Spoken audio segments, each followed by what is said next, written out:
तो फ्रेंड्स अब हम देखते हैं हमारा अगला टेंस जो कि है पास्ट इंडेफिनिट टेंस। अगला टेंस हमारा है past indefinite tense. Present indefinite के बाद हम देखेंगे पास्ट इंडेफिनिट टेंस। और सबसे पहले इसके पहचान की अगर हम बात करें तो इसका जो आइडेंटिफिकेशन है, जो हिंदी वाला सेंटेंस होता है उसके लास्ट में ता था, ती थी, ते थे, जैसे प्रेजेंट इंडेफिनिट के लास्ट में ता है, ती है, ते है आता है, वैसे ही पास्ट इंडेफिनिट के हिंदी वाले सेंटेंस के लास्ट में ता था, ती थी, ते थे ये सब आता है। या फिर आ था, ई थी, ए थे ये भी आ सकता है, या फिर केवल आ, ई, ए भी आ सकता है।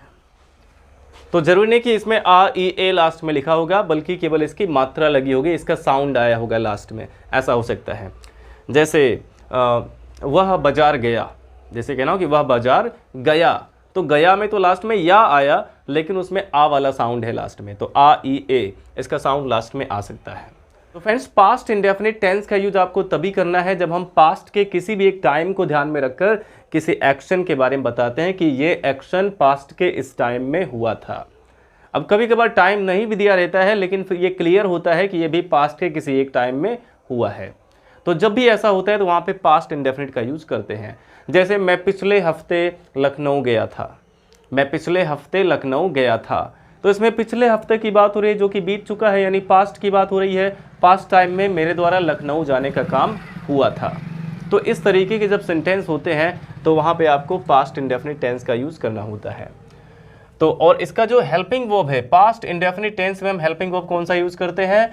अब क्योंकि इसका रूल है कि पास्ट इंडेफिनिट टेंस में वर्ब की सेकेंड फॉर्म का यूज़ करते हैं, इसलिए इसका जो हेल्पिंग वर्ब है वो भी सेकेंड फॉर्म में ही आता है, डू का सेकेंड फॉर्म डिड।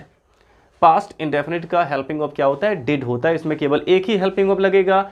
तो यहाँ पे आपको सब्जेक्ट थर्ड पर्सन है कि फर्स्ट पर्सन है कि सिंगुलर है कि प्लूरल है, ये सब आपको देखने की ज़रूरत नहीं है। जब एक ही हेल्पिंग वर्ब है तो सभी के साथ डिड का ही यूज़ करना है। लेकिन फ्रेंड्स यहाँ भी वही रूल है कि इसके भी अफर्मेटिव में, यानी पास्ट इंडेफिनिट के भी अफर्मेटिव में हेल्पिंग वर्ब यूज़ नहीं करना है। तो जब भी पास्ट इंडेफिनिट का अफर्मेटिव होगा तो सबसे पहले आपको सब्जेक्ट लिखना होगा, फिर वर्ब की सेकेंड फॉर्म लिखनी होगी और फिर ऑब्जेक्ट या अदर वर्ड आ जाएगा। तो ये इसका रूल है, सबसे पहले सब्जेक्ट, फिर वर्ब की सेकेंड फॉर्म, फिर ऑब्जेक्ट या अदर वर्ड। ये आपको लिखना है केवल अफर्मेटिव में, इस तरीके से लिखना है। अगर इसका नेगेटिव इंट्रोगेटिव होता है तो उसमें आपको हेल्पिंग वर्ब डिड का यूज़ करना है, केवल अफर्मेटिव में हेल्पिंग वर्ब नहीं यूज़ करना है। तो इसके आप एग्जाम्पल देख लेते हैं। जैसे हो गया कि हम बचपन में इस मैदान में खेलते थे। हम बचपन में इस मैदान में खेलते थे। अब देखिए यहाँ पे पास्ट के एक टाइम की बात हो रही है कि हम बचपन में इस मैदान में खेलते थे। अगर आप चाहें तो इसमें वुड का भी यूज़ कर सकते हैं या फिर इसमें यूज टू का भी यूज़ किया जा सकता है, बट इसके लास्ट में ते थे आया है तो इसको आप पास्ट इंडेफिनिट टेंस के रूल से भी लिख सकते हैं। सबसे पहले कौन खेलता था, आंसर मिला हम खेलते थे। तो हम खेलते थे के लिए क्या लिखेंगे? सबसे पहले सब्जेक्ट आएगा वी और उसके बाद वर्ब की सेकेंड फॉर्म लगानी है। वर्ब इसमें प्ले है तो प्ले का सेकेंड फॉर्म क्या हो जाएगा? प्लेड। वी प्लेड, हम खेलते थे। अब कहाँ खेलते थे? इस मैदान में हो जाएगा इन दिस ग्राउंड या फिर in this field. We played in this field, यानी कि हम इस मैदान में खेलते थे। कब? बचपन में। तो बचपन में के लिए हो जाएगा इन चाइल्डहुड। और जैसे है अगला एग्जाम्पल देखते हैं। जैसे है मैं पिछले महीने, या फिर कर देते हैं कि मैंने पिछले साल यह फ़ोन ख़रीदा था। मैंने पिछले साल यह फ़ोन ख़रीदा था। तो ख़रीदा था, दा था, इसमें लास्ट में आ था वाला साउंड आ गया। मैंने पिछले साल यह फ़ोन ख़रीदा था और इसमें फ़ोन ख़रीदने का जो काम हो रहा है वो कब हुआ था? पिछले साल। पास्ट का जो एक टाइम है वो इसमें इंडिकेट हो रहा है। जब भी सेंटेंस में पास्ट डिनोटिंग वर्ड कोई आता है, लास्ट आ जाए, एगो आ जाए या फिर यस्टरडे आ जाए, तो आपको समझ जाना है कि इसमें पास्ट इंडेफिनिट का यूज करना है। तो ये है मैंने पिछले साल यह फ़ोन खरीदा था। सबसे पहले किसने खरीदा था? मैंने के लिए यहाँ पे आई का यूज करेंगे, और इसके बाद अब वर्ब की सेकंड फॉर्म आएगी। वर्ब इसमें खरीदना है तो बाय का सेकंड फॉर्म लिखेंगे बॉट। आई बॉट, मैंने खरीदा था क्या? यह phone, this phone. I bought this phone, और कब खरीदा था? पिछले साल, इसके लिए हो जाएगा लास्ट ईयर। ये हो गया I bought this phone last year, मैंने पिछले साल यह फ़ोन खरीदा था।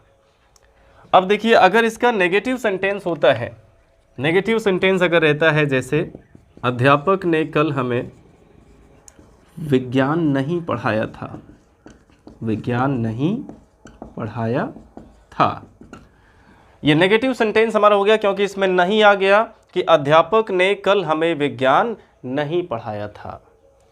अब इसमें देखिए लास्ट में पढ़ाया था के लास्ट में आ था वाला साउंड आ रहा है, तो सबसे पहले यहाँ पे सब्जेक्ट लिखेंगे। किसने नहीं पढ़ाया था? अध्यापक ने। सब्जेक्ट हो गया द टीचर। अब क्योंकि इसमें नहीं भी आ गया तो नॉट का यूज करना है, और नॉट कभी अकेले नहीं आता, उसके साथ हेल्पिंग वर्ब डिड भी आ जाएगा यहाँ पे। तो सब्जेक्ट के बाद आपको यहाँ पे डिड नॉट का यूज करना है। The teacher did not. और देखिए फ्रेंड्स, ये आपको याद रखना है कि जब भी डिड का यूज हो जाता है तो वर्ब की सेकेंड फॉर्म नहीं लगाते हैं। जैसे प्रेजेंट इंडेफिनिट में बताया गया है कि जब भी डू डज लग जाता है तो फिर वर्ब में एस यस नहीं लगता है, भले ही सब्जेक्ट थर्ड पर्सन सिंगुलर क्यों ना हो।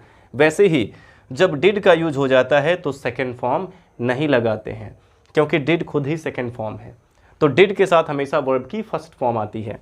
तो यहाँ पे आपको वर्ब की फर्स्ट फॉर्म पढ़ाना के लिए टीच लिखना है। The teacher did not teach. अब इसमें देखिए दो ऑब्जेक्ट है, किसे नहीं पढ़ाया था? हमें क्या नहीं पढ़ाया था? विज्ञान। तो जो इनडायरेक्ट ऑब्जेक्ट है जो पहले आया है उसको पहले लिखेंगे, हमें के लिए हो जाएगा अस, फिर लिखेंगे डायरेक्ट ऑब्जेक्ट साइंस, साइंस। और कब नहीं पढ़ाया था? कल, इसके लिए हो जाएगा लास्ट में यस्टरडे। तो सेंटेंस हमारा बन गया the teacher did not teach us science yesterday. अध्यापक ने कल हमें विज्ञान नहीं पढ़ाया था। तो नेगेटिव सेंटेंस में आपको डिड के साथ नॉट का भी यूज करना है, और जब भी डिड आता है तो वर्ब की फर्स्ट फॉर्म आती है, ये आपको याद रखना है। अब देख लेते हैं इसका इंट्रोगेटिव सेंटेंस। और सबसे पहले जब सेंटेंस हमारा क्या से स्टार्ट होगा तब हम उसे कैसे बनाएंगे। जैसे क्या तुम पिछले हफ्ते कहीं गए थे। ये सेंटेंस हमारा है क्या तुम पिछले हफ्ते कहीं गए थे। अब ये सेंटेंस हमारा क्या से स्टार्ट हो गया तो क्या करेंगे? पहले हेल्पिंग वर्ब लिखेंगे। सभी टेंस में ऐसा होगा, अगर क्या से स्टार्ट है तो सबसे पहले हेल्पिंग वर्ब आएगा, और क्योंकि ये पास्ट इंडेफिनिट है, पिछले हफ्ते की बात हो रही है, इसलिए यहाँ पे पहले डिड आएगा। अब तुम के लिए हो जाएगा यू, पहले हेल्पिंग वर्ब फिर सब्जेक्ट, सब्जेक्ट के बाद मेन वर्ब आएगा। वर्ब इसमें क्या है? जाना है, तो जाना के लिए गो हो जाएगा। और कहीं के लिए आपको लिखना है समवेयर।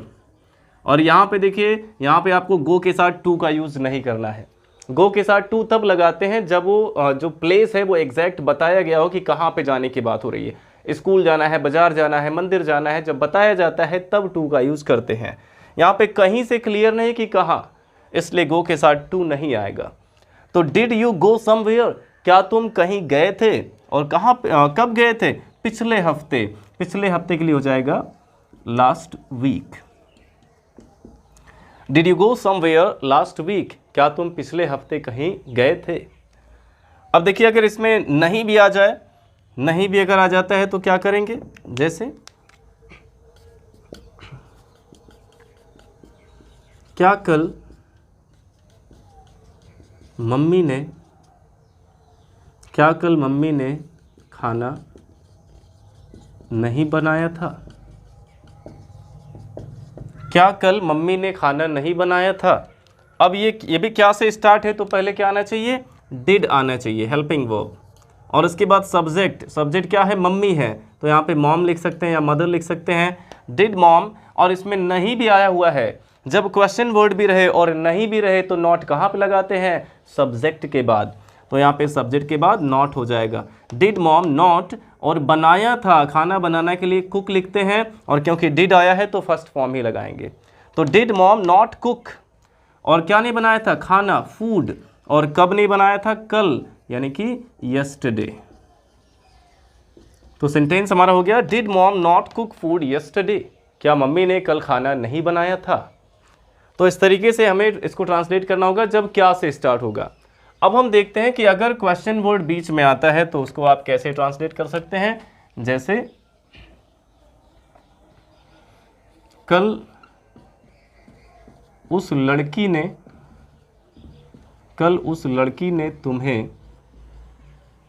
तुम्हें थप्पड़ क्यों मारा था। कल उस लड़की ने तुम्हें थप्पड़ क्यों मारा था।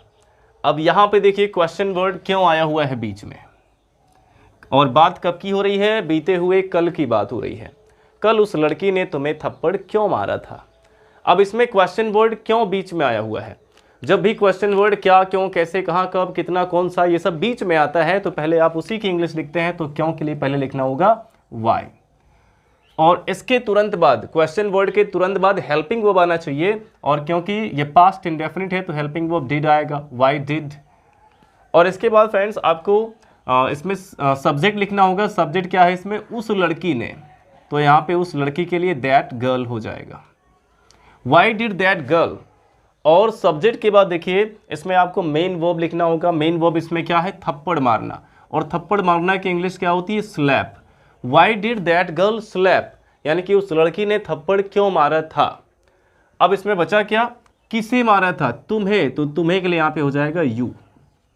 Y did that girl slap you, यानी कि उस लड़की ने तुम्हें थप्पड़ क्यों मारा था। अब बचा क्या, कल, कल के लिए यहाँ पे हो जाएगा यस्टरडे।